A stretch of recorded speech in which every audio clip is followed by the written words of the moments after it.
함께 기도하심으로 우리 6월 20일 매일 주심 기도회 시작하도록 하겠습니다.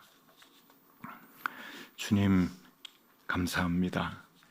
이렇게 하루를 깨워주시고 또 살게 하여 주시니 참 감사합니다.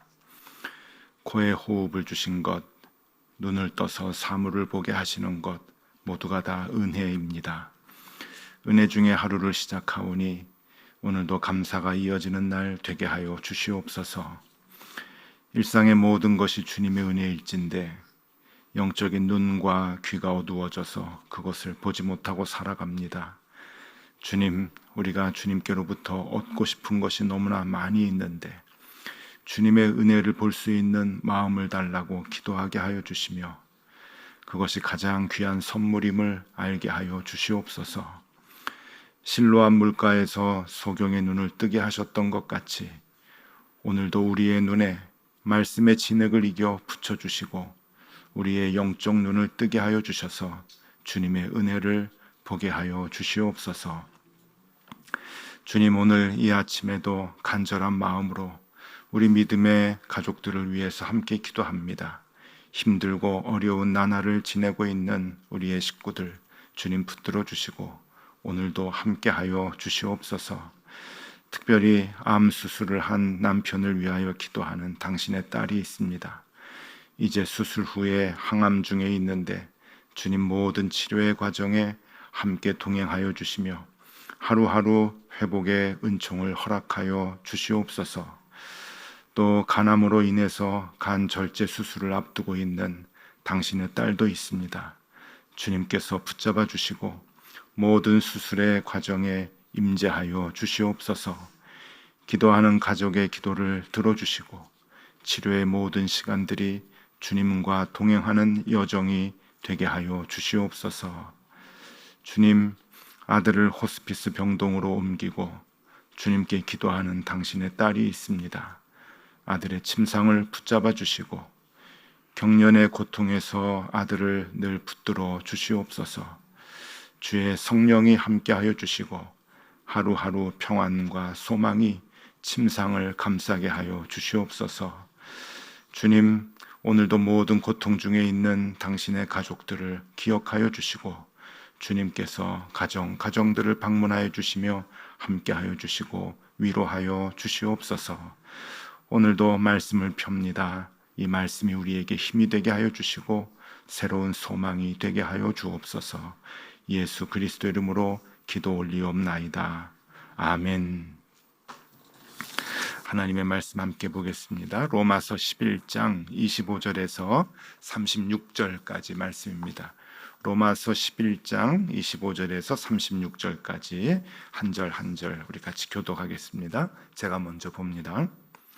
형제들아, 너희가 스스로 지혜 있다 하면서 이 신비를 너희가 모르기를 내가 원하지 아니하노니 이 신비는 이방인의 충만한 수가 들어오기까지 이스라엘의 더러는 우둔하게 된 것이라. 그리하여 온 이스라엘이 구원을 받으리라. 기록된 바 구원자가 시온에서 오사 야곱에게서 경건하지 않은 것들을 돌이키게 시겠고 내가 그들의 죄를 없이 할 때에 그들에게 이루어질 내 언약이 이것이라 함과 같으니라. 복음으로 하면 그들이 너희로 말미암아 원수된 자요 택하심으로 하면 조상들로 말미암아 사랑을 입은 자라. 하나님의 은사와 부르심에는 후회하심이 없느니라. 너희가 전에는 하나님께 순종하지 아니하더니 이스라엘이 순종하지 아니하므로 이제 긍휼을 입었는지라. 이와 같이 이 사람들이 순종하지 아니하니 이는 너희에게 베푸시는 긍휼로 이제 그들로 긍휼을 얻게 하려 하심이라. 하나님이 모든 사람을 순종하지 아니하는 가운데 가두어 두심은 모든 사람에게 긍휼을 베풀려 하심이로다. 깊도다 하나님의 지혜와 지식의 풍성함이요 그의 판단은 헤아리지 못할 것이며 그의 길은 찾지 못할 것이로다. 누가 주의 마음을 알았느냐? 누가 그의 모사가 되었느냐? 누가 주께 먼저 드려서 갚으심을 받겠느냐? 이는 만물이 주에게서 나오고 주로 말미암아 주에게로 돌아감이라. 그에게 영광이 세세에 있을지어다. 아멘. 네, 잘 지내셨죠? 예. 하나님께서 오늘도 말씀을 통해서 우리에게 소망 주시기를 바랍니다. 우리 또 영상으로 함께 참여하는 분들, 또 출근길에 또 음성으로 이 시간 참여하는 분들에게도 하나님께서 함께 해주시기를 바랍니다. 한 가지 여쭤보겠는데요. 남에게 싫은 소리를 해야 될 때가 있는데 싫은 소리를 하는 것이 참 쉽지 않겠죠? 어떠세요? 나는 안 하고는 못 살아, 못 배겨, 할 말은 꼭 해야 돼, 이런 분들이 계시는데 그런 분들은 좀 문제가 많죠. 남에게 싫은 소리를 하는 것이 여간 쉽지가 않습니다. 참 힘든 일인데 그것을 꼭 해야 하는 것이라고 한다면, 그러니까 그 말을 꼭 해야 한다고 한다면 그건 더욱더 어려운 일이죠. 싫은 소리를 해야 하는데 반드시 해야 하는 소리다. 그 참 쉽지 않습니다. 그런데 그 소리를 하면은 돌을 맞는다. 그 소리를 했을 때 돌 맞을 가능성이 높다. 그러면은 더더욱 힘이 듭니다. 그런데 돌 맞더라도 해야 할 말을 해야 할 때가 이제 있는데 지금 이제 이게 그런 상황이에요. 유대인들이 지금 하나님을 거역하고 이제 구원을 받지 못하게 돼버렸단 말이죠. 이제 바울은 유대인들의 구원에 대해서 관심이 많은데 유대인들에게 구원을 주기 위해서, 구원에 대해서 알게 해주기 위해서 싫은 소리를 해야 되는 거예요. 싫은 소리를 해야 되는데 그 싫은 소리가 두 가지입니다. 첫 번째가 뭔가 하면은 유대인들아, 너희들이 하나님의 아들인 예수를 죽였다 라고 하는 소리를 해야 돼요. 왜냐하면 자기네 죄를 깨달아야 구원을 얻게 되니까. 근데 이게 쉽지가 않거든요. 스데반 집사님이 그 소리 했다가 돌 맞아 죽었잖아요. 그러니까 이게 만만한 일이 아닙니다. 근데 그 말을 해야 되는 거예요. 유대인들을 구원하기 위해서, 유대인들아, 너희들이 하나님의 아들을, 너희들이 하나님의 자녀라고 자부하는데 너희들이 그 하나님의 아들을 죽였다 하는 얘기를 반드시 해야 되는 거고요. 그리고 또 하나 해야 되는 소리가 있어요. 유대인들이 되게 싫어하는 소리인데 그게 뭐냐면은 이방인들도 하나님이 자녀로 부르셨다라고 하는 거예요. 이 유대인들은 자기네들만 하나님의 자녀라고 생각하고 이방인들은 사람이 아니라고 생각했거든요. 상종을 하지 않았어요. 그런데 이방인들을 하나님께서 너희와 똑같이 자녀로 부르셨다라고 하는 이 두 가지 소리를 해야 되는 거예요.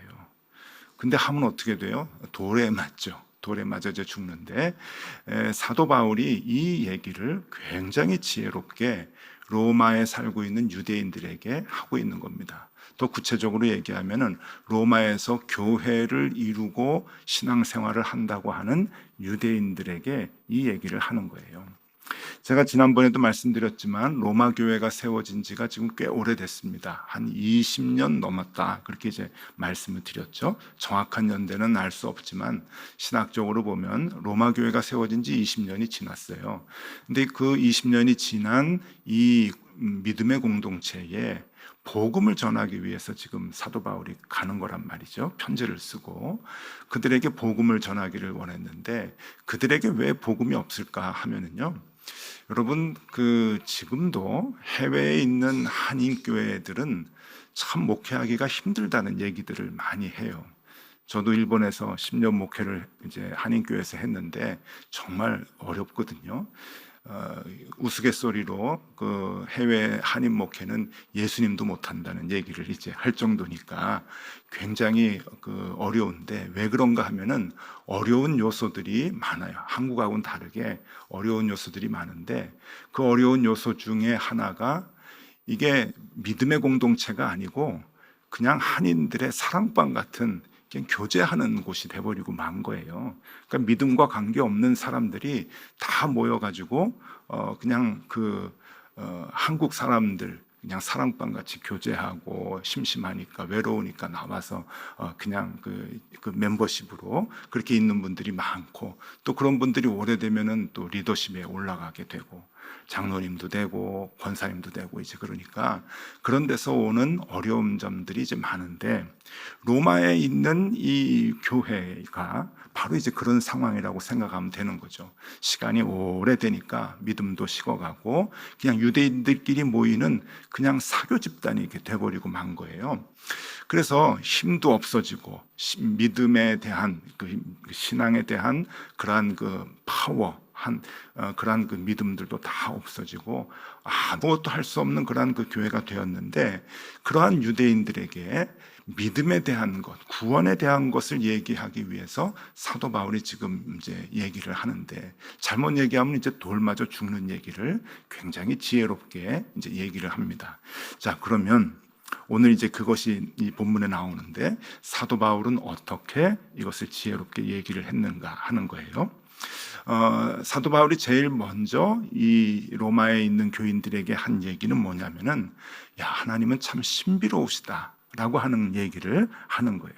하나님이 어떻게 이렇게 신비로울 수 있을까? 그것을 이제 25절에 얘기를 하는데, 25절 다시 한번 읽어 드릴게요. 형제들아, 너희가 스스로 지혜 있다 하면서 이 신비를 너희가 모르기를 내가 원하지 아니하노니, 이 신비는 이방인의 충만한 수가 들어오기까지 이스라엘의 덜어는 우둔하게 된 것이라. 이게 이제 조금 좀 어려운 말이긴 한데, 이게 무슨 말인가 하면은 쉽게 얘기하면 이런 겁니다. 하나님은 참 신비하시다. 뭐가 신비한가 하면은, 너희들이 하나님을 잠깐 불순종함으로 인해서 하나님이 이방인들을 자녀로 이제 삼으시게 됐다라고 이제 하는 거예요. 그러니까 여러분, 한 아버지가 자식이 이제 둘이 있는데 큰아들에게 기대를 잔뜩 걸었어요. 공부도 잘하고 하여튼 말도 잘 듣고 해가지고 이 녀석 뭐가 될 것 같아.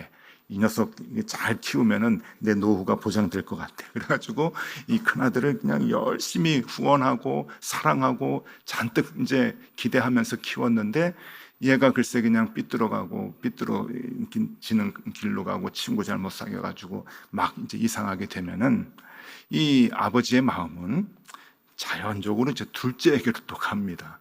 그래서 둘째를 또 기대하고 둘째를 또 잘 키우려고 애를 쓰고 하는 그런 마음이 있잖아요. 그게 이제 우리 대체적인 마음인데, 이제 하나님이 지금 그러시는 거라는 설명을 하는 거예요. 이 유대인들에게 기대를 잔뜩 했는데, 이 유대인들이 잠깐 곁길로 가니까 하나님이 아유, 너희만 자식이냐? 이방인들도 내 자식이다. 그러고 이방인들을 이제 사랑해 주는 거예요. 그런데 이것이 그냥 이방인들만 사랑하고 유대인들을 버리는 게 아니라, 다시 이 큰아들 같은 유대인들이 다시 그것을 보고 돌아올 수 있도록 하는 하나님의 큰 그림 속에서 이루어지는 일이라고 하는 거죠. 그것을 바울은 뭐라고 얘기하냐면은 신비다, 신비다. 첫째 아들도 살리고 둘째 아들도 살리려고 하는 하나님의 신비다. 첫째 아들도 하나님의 자녀로, 둘째 아들도 하나님의 자녀로 다 구원 얻게 하기 위해서 하나님이 지금 큰 그림을 그리고 계신다라고 하는 이야기를 하는 거예요. 그러니까 너희가 잘못했지만, 그래서 예수님을 죽였지만, 그러나 하나님은 너희도 살리고 이방인들도 자녀 삼으시기 위해서 지금 너희의 불순종을 사용하고 계시다라고 하는 이야기입니다. 자, 30절 말씀이에요. 30절에 보면은, 너희가 전에는 하나님께 순종하지 아니하더니 이스라엘이 순종하지 아니함으로 이제 긍휼을 입었는지라. 이스라엘이 순종하지 않아서 징계만 얻은 것이 아니라 긍휼도 얻어서 이방인들도 그 긍휼 때문에 자녀가 되고, 또 너희들도 다시 하나님의 자녀가 되는 긍휼을 얻게 됐다라고 하는 그러한 설명이에요. 32절에 조금 더 자세하게 나오는데, 하나님이 모든 사람을 순종하지 아니하는 가운데 가두어 두심은 모든 사람에게 긍휼을 베풀려 하심이로다. 여기서 모든 사람은 유대인들을 얘기하는 거거든요. 유대인들 모든 사람이 순종하지 아니함으로 인해서 모든 사람에게 이방인들에게까지 긍휼을 베푸셨다라고 하는 거예요. 그러니까 너희들은 잠깐 불순종하고 하나님의 아들을 죽이기까지 죄를 범했지만은 그것 때문에 이방인들도 살고 너희들도 또 살리는 하나님의 신비한 계획 가운데 있는 것이다 라고 하는 것을 얘기하고 있는 거예요. 자, 돌에 맞을까요? 안 맞을까요? 이 정도 되면 뭐 돌 맞을 일은 없죠. 그죠? 너희가 죄인이야. 너희는 다 죽어야 돼. 그럼 이제 돌을 들고 이게 무슨 뚱딴지 같은 소리야. 그래서 던져가지고 이제 죽였겠지만 지혜롭게 그러나 이것은 진실이죠. 얘기를 하니까 이방 이제 로마에 있는 유대인들이 이 말을 이제 듣게 되는 거예요. 자, 그러면서 사도 바울은 오늘 뭐라고 이제 결론을 내는가 하면은 하나님은 그만큼 정확하신 분이다. 하나님은 착오가 없으신 분이다 라고 하는 것을 얘기를 합니다. 29절 말씀입니다. 하나님의 은사와 부르심에는 후회하심이 없느니라. 하나님이 유대인 너희들을 아들로 세워서 장남같이 그렇게 이제 세워주셨는데 그거 하나님 후회하시지 않는다. 하나님은 후회하는 일이 없다. 너희는 계속해서 하나님의 자녀가 될 것이다 라고 하는 이야기를 합니다. 그러면서 결론으로 33절 이렇게 말씀을 하네요. 33절에 보면은 깊도다 하나님의 지혜와 지식의 풍성함이요 그의 판단은 헤아리지 못할 것이며 그의 길은 찾지 못할 것이로다. 이게 잘못된 길 같지만 잘못된 게 아니야. 하나님의 그 계획을 우리가 어떻게 알겠어? 하나님은 잘못 가는 그것까지도 이용하셔서 하나님께 영광 돌리고 좋은 열매를 맺을 수 있도록 인도하시는 분이지 라고 하는 것을 얘기하고 있습니다. 여러분, 이게 복음 아니에요? 복음? 우리 잘못되는 것 같고 징계받는 것 같고 벌받는 것 같고 또 어려운 것 같은데 그게 아니라는 거예요. 하나님은 그것까지도 다 이용하시고 사용하시고 또 바꾸어 주셔서 좋은 열매를 맺을 수 있도록 하나님께서 그렇게 큰 그림을 그려주신다라고 하는 것을 우리에게 얘기해 주고 있습니다. 여러분, 그 힘들고 어려운 일이 좀 있으시죠? 살다 보면 그런 일이 있는데 하나님께서는 그것들도 사용하셔서 좋은 것으로 바꿔주시기 위한 과정으로 우리를 인도하신다라고 하는 그 메시지예요. 이게 옛날에 유대인들에게 로마에 살던 유대인들에게 주는 메시지가 아니고 바로 우리에게 주시는 소망의 메시지인 거죠. 잘못되는 것 같지? 그리고 너희들 죄 범했지? 그리고 죄에 대한 징계를 받는 것 같지? 아니야. 그 뒤에 하나님의 계획이 또 있으신 거야. 큰 그림이 있는 거야. 그것으로 끝나는 것이 아니라 그것을 또 선으로 바꿔주시는 하나님의 인도하심이 반드시 있어 라고 하는 것을 우리에게 얘기해 주고 계시죠. 여러분, 우리 교회를 위해서 기도하고 계시죠? 예, 요새 강조를 자꾸 안 하니까 조금 기도가 좀 식는 거 아닌가라고 하는 이 담임 목사의 살짝 걱정이 좀 있기는 한데 그래도 여러분들 계속 기도해 주시리라고 믿습니다. 이제 내년이면 이제 학교에서 나가서 또 새로운 예배당 우리가 이제 구해야 되는데 매일매일 기도하셔야 돼요. 매일매일. 어떻게 보면 이제 교회의 위기 같고 어려움 같지만 전혀 걱정이 안 됩니다. 정말 걱정이 안 돼요. 많은 분들이 그래요. 목사님 그냥 말만 그러시는 거죠. 교인들 불안해하지 않기 위해서 목사님 괜히 그러시는 거죠. 그러는데 정말 걱정이 안 됩니다. 왜냐하면은 우리 한번 경험이 있거든요. 지난 2008년도에 높은 뜻 숭의교회가 숭의여자대학에서 열심히 신앙생활을 할 때 강당에서 예배드릴 때 2008년도에 제가 정확하게 기억을 하는데 6월 달에 2008년도 6월 말에 학교로부터 방을 빼라는 소식을 듣게 됩니다. 근데 그때는 2년의 그 유예 기간을 주지 않고 연말에 빼라고 6월 달에 얘기하면서 연말까지 빼라고 이제 그렇게 이제 통보를 받았어요. 그때는 교인이 5천 명이었습니다. 뭐 5천 명이 어디로 가겠어요? 날벼락이 떨어진 거죠.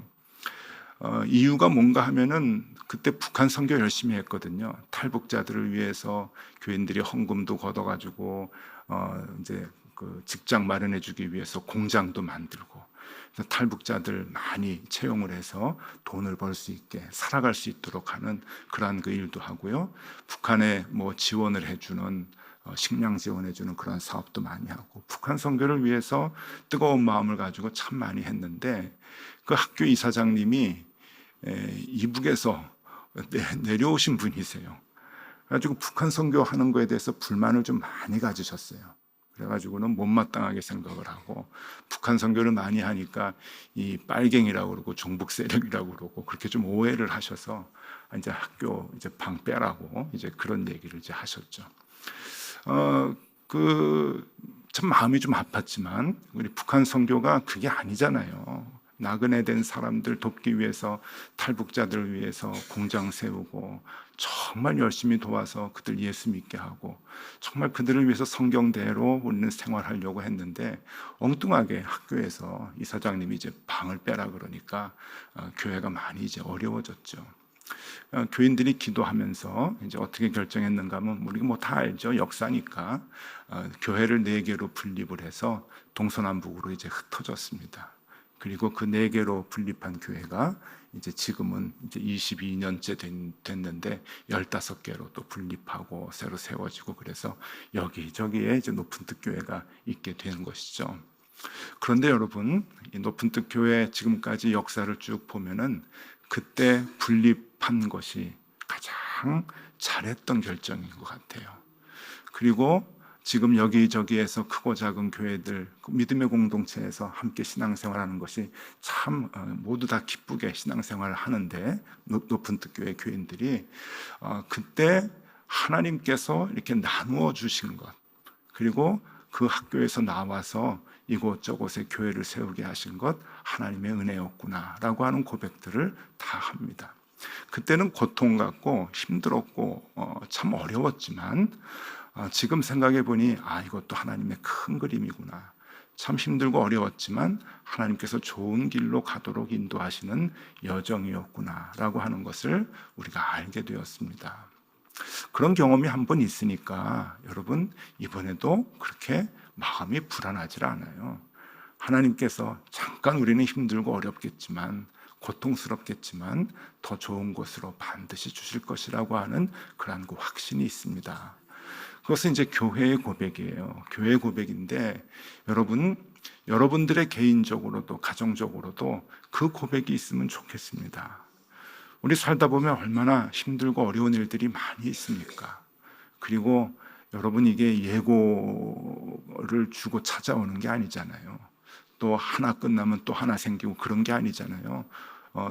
두 가지, 세 가지가 갑자기 겹칠 때도 있고 어려울 때도 있고, 그래서 정말로 삶을 포기하고 싶은 그런 힘든 고난의 순간도 얼마나 많은지 모릅니다. 그러나 여러분, 이거 하나님의 큰 그림이 아닐까? 하나님께서 좋은 길로 가도록 우리를 이끌어 주시는 과정이 아닐까? 하나님께서 조금 더 우리를 믿음의 길로 구원시키기 위해서 우리를 이끌어 주시는 하나님의 계획하심이 아닐까? 그 믿음의 고백을 우리가 한번 했으면 좋겠어요. 그리고 그 하나님의 손길을 우리가 한번 보면 좋을 것 같습니다. 하나님은 여기 분명히 얘기하시잖아요. 정확하신 분이다. 후회하심이 없으시다. 후회하심이 없으시다. 그리고 하나님의 그 판단을 우리가 헤아리지 못할 뿐이지 하나님은 정확하신 분이다 라고 하는 것이 바울이 오늘 우리에게 주는 메시지입니다. 여러분, 이것이 오늘 우리에게 힘이 되면 좋겠고 소망이 되면 좋겠습니다. 저는 여러분들이 어떤 어려움을 당하고 있는지 개인적으로 다 모릅니다. 그러나 원리는 똑같습니다. 하나님 인도하시는 과정, 우리가 그것을 믿고 하나님 끝까지 붙들고 의지하면 좋겠습니다. 그 고난의 기간이 어떤 분들에게는 한 달이고, 어떤 분들에게는 1년이고, 어떤 분들에게는 20년, 30년 참을 수 없는 긴 기간일 수도 있지만, 여러분, 하나님께서 큰 계획을 갖고 우리를 인도하신다. 우리 그 믿음 하나로 오늘도 소망을 갖고 견디고 이겨내면 좋겠습니다. 주님의 계획 가운데 큰 소망 갖고 하루를 살아가는 귀한 날 되실 수 있기를 바랍니다. 기도하겠습니다. 주님, 세상의 모든 일은 주님의 섭리 아래에 있음을 믿습니다. 때로는 이해하기 어렵지만 이 땅의 크고 작은 모든 일을 주님께서 이끄십니다. 주님, 우리의 당한 일도 주의 의도가 있음을 알게 하여 주시옵소서. 그리하여 평안의 날을 보내는 자들은 하나님의 은혜에 감사하게 하여 주시고, 고통의 날을 보내고 있는 자들은 주의 선한 인도하심을 기다리며 주님의 깊은 계획과 의도를 깨닫는 기간이 되게 하여 주시옵소서. 오늘도 나의 상황에 요란하고 불안하게 대응하지 않게 하여 주시고, 주를 믿으며 주께 맡기며 차분하게 하루를 지내는 귀한 날 되게 하여 주시옵소서. 오늘도 우리와 함께 하여 주시는 주님을 의지하며 예수 그리스도 이름으로 기도드리옵나이다. 아멘. 함께 기도하시겠습니다.